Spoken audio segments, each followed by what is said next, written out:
Down in the big deer country of South Texas, the hunt will be on for a very special buck that only this part of the world and a place like El Cazador can produce. In a roundabout way, Jeff Foxworthy is the first one that introduced me to Marcus Luttrell. Jeff called and said, "David, you have got to read Lone Survivor by Marcus Luttrell."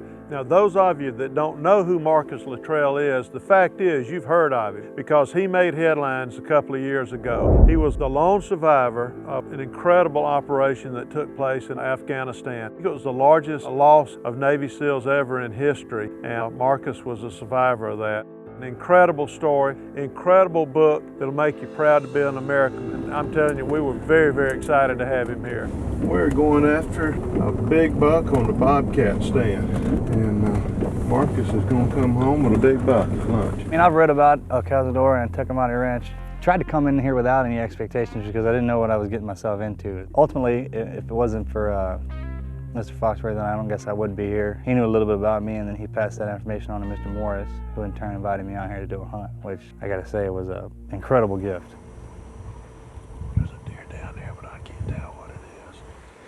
Here's what we're doing. Marcus is below me here.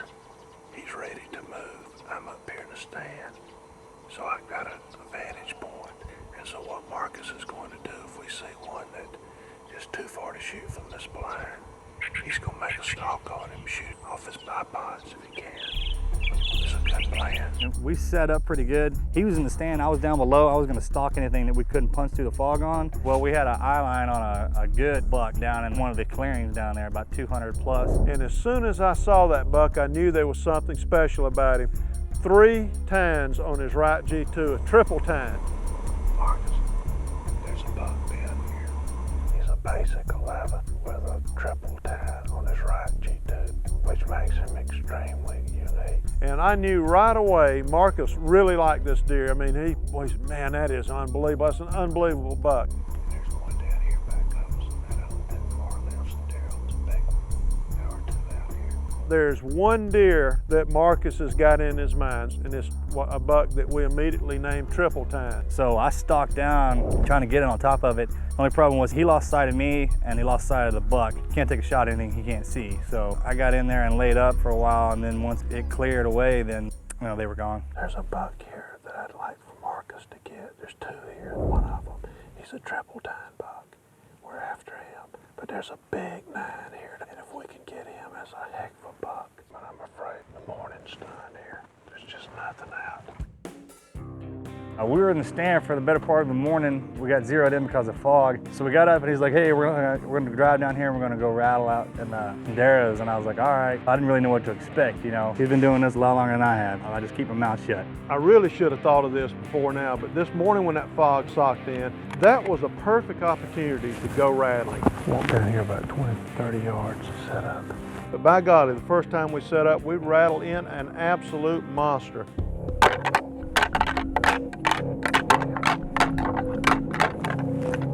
So we're sitting there, I'm on a knee, so he goes to rattling these things, and I'm just kind of like, all right, whatever, you know. I'd never put much into that. And I was kind of checking the flanks, this, that, and the other, and I checked this left flank. He taps me on the shoulder. He's like, "Oh, that is a monster buck." As soon as I put my finger in the trigger well, he's just like, don't shoot, don't shoot, don't shoot. Don't shoot him, don't shoot him. Don't shoot him. That's a 180 class buck, maybe better. I know that deer from last year, he's only 4.5, that's the problem. That deer in 2 years will be a 200 pointer. He was the biggest 3.5 I've ever had on the ranch last year. And dang, if he's not the one deer we rattled in. Golly, let's go do it again. So we start walking, he's talking to me about it, and we step out into this other clearing right here, and to my left about, I don't know, 30 feet was another monster buck. Get on it. And as soon as I get my gun up to shoot, he's already turned, and there was too much of him gone that I wasn't gonna take the shot. I can't tell you how many times I've gotten up from rattling and taken 5 steps and walked into a buck. A lot of times they just want to find out what's going on out coming. They're just desperate. That's what that brother's doing. Brother Jeffrey, how you doing? Good to see you, man. I love to read, and I had a friend of mine that had told me about this book, Lone Survivor, by Marcus Luttrell. And I went and got this book, and I couldn't put it down. I mean, it's one of those 3 o'clock in the morning. I was fascinated. Marcus, Look here who we got. Fast forward 6 months, and David called me and he said, guess who is coming to the ranch to hunt? Marcus Luttrell. Honored to meet you, Marcus. Pleasure to meet you, sir. I would walk across Texas to shake this man's hand. And we actually went down to the shooting range and I watched him shoot. I've coached him all I can. You set the pace. Yeah, I've coached him all I can. Hopefully he listens. And I said, hey, give me the short lesson on it. I think he listened to me. It was amazing. I went out and practiced what he had told me, and it worked.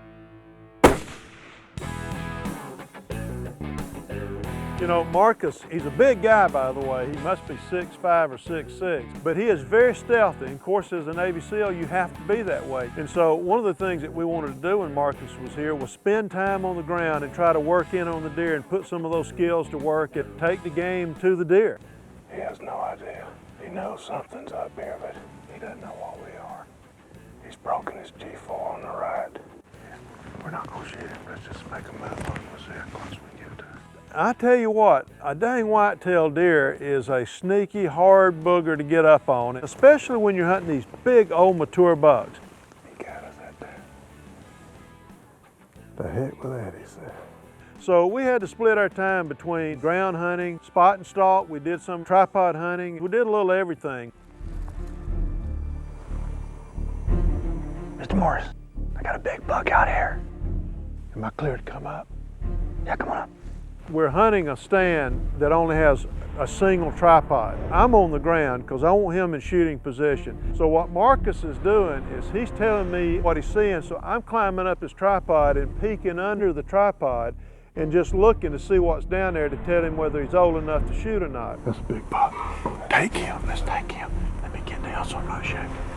So I climbed down the stand, told Marcus, whenever you're ready, take him. But the deer's coming in and out. There was a chase going on. The deer were just being back and forth, and they've begun to rut. Now the deer started moving away now. He started feeding away, moving away, pushing off other bucks. See you later. Marcus says he's leaving, he's moving away. Are you ready, Marcus? He's walking on me, Rattle. Okay. One more time, he's moving again.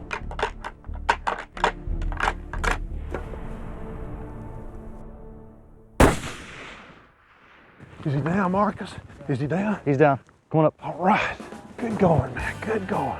Dropped him in his trap. He is laying right there. It was 295-yard shot, high shoulder shot, didn't have to look for that deer. Fantastic. Let's go get him.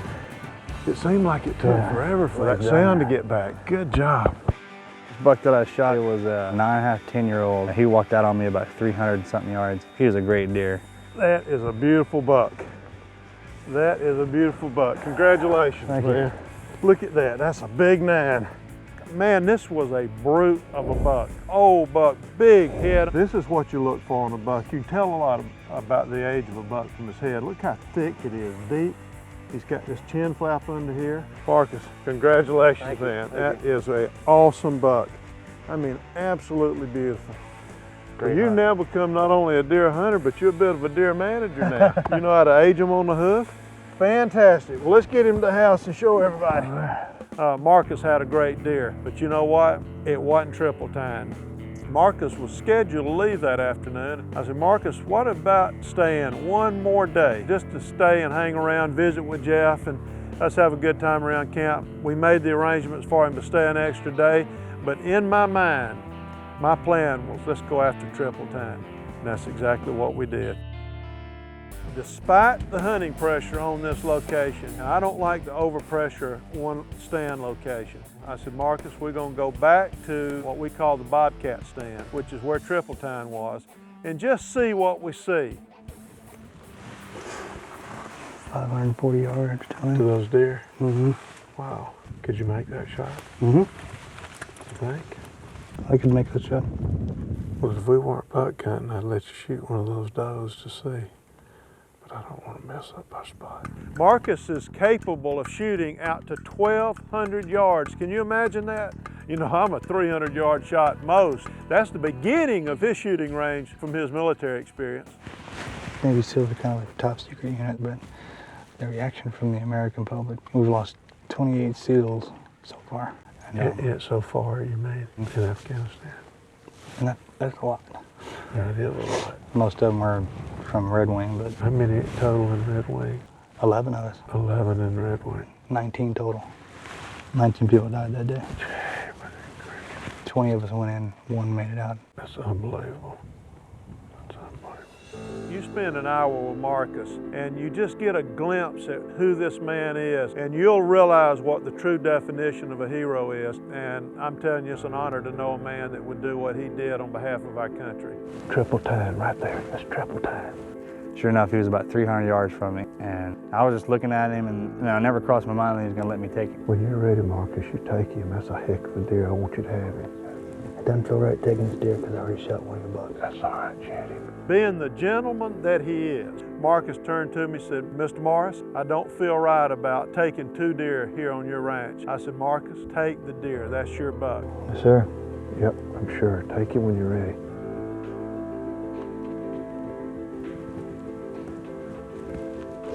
Going on. You're ready.